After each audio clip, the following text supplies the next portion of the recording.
All right, so today we're digging into a source text with a pretty wild premise. What if a simple pocket watch, something you just keep in your pocket, actually held the key to turning your thoughts into physical reality?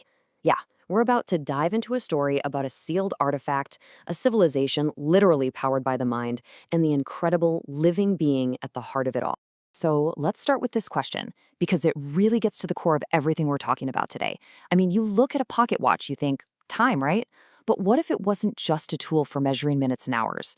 In this world, it's so much more. It's a gateway, a key to unlocking and mastering the very fabric of existence itself. Okay, so let's meet our main characters. We've got Mitsuki and Arlene, and they're part of this really unique unit, the fourth team. Now, what makes them so special? Well, their team was set up to be completely different from everyone else's. See, they're the only team that doesn't have a Dreamweaver. And Dreamweavers are these incredibly powerful people who can literally shape reality. And you might think, well, that sounds like a huge disadvantage, right? But it's actually their greatest strength. See, the main enemy, this being called the Weaver of Calamity, is specifically hunting Dreamweavers. So because Mitsuki and Arlene's team doesn't have one, they can operate completely under the radar. Their mission isn't about direct confrontation. Nope. It's all about intelligence gathering. They're the observers in the shadows, trying to figure out what this enemy is really about and, more importantly, how to stop it. So their investigation takes them to a really interesting place, their ancestral home, the House of the White Liger. And this is a civilization built on a principle that is, well, it's both incredible and honestly kind of terrifying. It's a place where the power of the mind is made completely physically real. And this brings us to the core concept of this whole society, thought manifestation. So here's how it works. The planet's raw electromagnetic energy is constantly interacting with a person's own biofield. And the result? Their thoughts, all of them, become physically real. Just think about that for a second. Every single stray thought, every brilliant idea, every dark fear you have, poof, it materializes right there in front of you. Now, you can probably imagine, this power had a huge impact on their society. At first, it was total chaos. The text calls it a kind of instant karma system. You have a bad thought, you get an immediate physical consequence. So what do? Well, you're forced to evolve. The whole civilization had to learn compassion and forgiveness because, hey, everyone has stray thoughts, right? They developed this incredible mental discipline just to survive, and eventually they figured out how to harness this power to build their entire world. And here's where it all clicks into place. Arlene has this realization, this aha moment. The way their civilization manifests thoughts, it's a mirror image of a cataclysmic event from the past, where all of humanity's collective goodwill was manifested to defeat some great evil. So this isn't just some weird cultural quirk they have. No, it's the actual key. It's how they're going to defeat the Weaver of Calamity. So how do they actually harness this power? Well, the key has been hidden in plain sight this whole time. It's sealed inside Mitsuki's pocket watch, which is actually a powerful artifact known as a sigil. And unlocking it, that's the start of a journey through the fundamental forces of their entire world. And here's our first big twist. Everybody thought the way to unlock this sigil was, to go out and defeat 400 bad guys. A classic video game quest, right? But that was all a cover story, a clever misdirection. The real trigger, they find out, is something way more profound. It's something called an elemental revolution, a deep, intuitive understanding of the elements and how they work together. So once they figure that out, they manage to unlock the first layer of the watch, and it opens up this hidden dimension inside. There are 7 elemental halls. But here's the thing, you can't just bust down the door. Each gate requires a conceptual key. This isn't about brute force at all. It's about mastering a core idea. Like for the Hall of Wind, you need the power to inspire. For the Hall of Light, you need the power to define reality. I mean, what a completely different way of thinking about power. So it becomes pretty clear pretty fast. This is no ordinary artifact. This pocket watch isn't just a tool. It's basically a curriculum. It contains an entire massive elemental skill tree.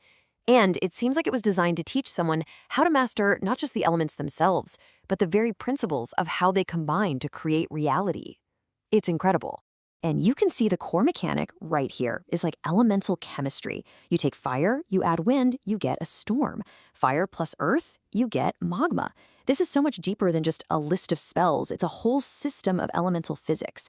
And it even leads to these higher order concepts. For example, the text says that if you combine earth and wind in just the right way, you can eventually achieve a conceptualization of mass. Now, that's not just about flying. It's about a fundamental, deep understanding of matter itself. Total game changer. But here's the kicker. Just when they think they're getting a handle on this, they master the elements, they unlock that whole first layer, and what do they find? A second barrier.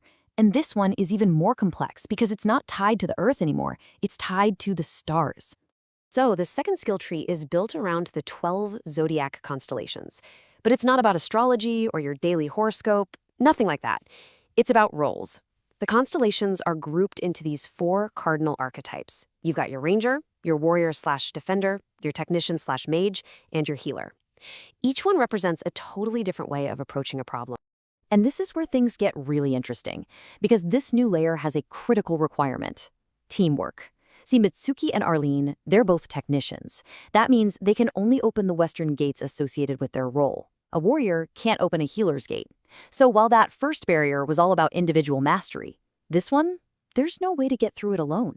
It's all about collaboration. So they find the first gate they can actually open, the Liber Gate, and they step through. And on the other side, they are met with a revelation that just completely shatters everything they thought they knew about this power they've been trying so hard to understand. When they get inside, there's no monster to fight, no puzzle to solve. There's just a being. And it greets them with this cryptic message that at first makes absolutely no sense. It's the first hint that their entire perception of reality is about to get turned upside down. And then the unthinkable happens. The being reveals who it is. It's the sigil, the pocket watch. It speaks to them. It reveals that it's not an it at all. It's a living, thinking, conscious being. And it has a name: Tempus, Roma. This just perfectly shows how their understanding has completely shifted. The name they'd been using for it, internal titanium chronochrome, sounds like a machine, right? Well, it turns out it was basically a mistranslation. They were looking at a living being and seeing a machine. The reality, the eternal Titan Tempus Roma, was so much grander. So now that they know the truth, their training takes this radical new turn. Tempus Roma starts to explain that to truly master the elements, they have to stop thinking of them as these external forces you control. Instead, they need to start thinking of them as internal forces that you host inside yourself. I mean, this is a total paradigm shift. Tempus Roma lays it all out. The human body is basically a natural vessel for the elements. Fire isn't just something you throw around. It's connected to your gut, to your intuition. You know, that fire in your belly. Wind isn't just air. It's tied to your lungs, your breath, your very spirit. Real mastery, it turns out, is about harmonizing these elemental forces with your own body's system. When you boil it all down, this whole story is about that profound shift in thinking, from simply using a tool to entering into a partnership. Mitsuki's journey completely transforms. She goes from learning how to use a powerful object to learning from a powerful living being. And that kind of leaves us with a final question to chew on, doesn't it? If the source of your greatest power was actually alive, what would it teach you? Not just about the world, but about yourself.